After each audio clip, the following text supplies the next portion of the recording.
The reaper was invented in 1826 by a Scottish inventor, Patrick Bell.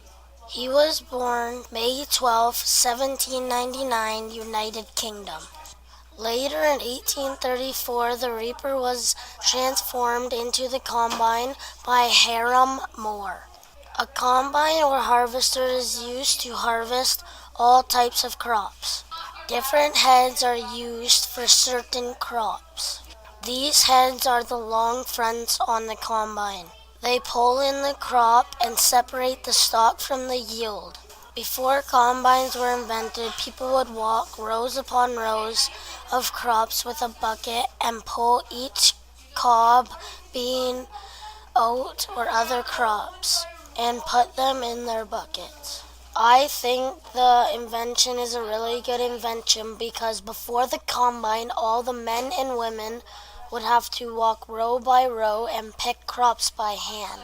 Then the combine was made and all you had to do was sit and steer the combine.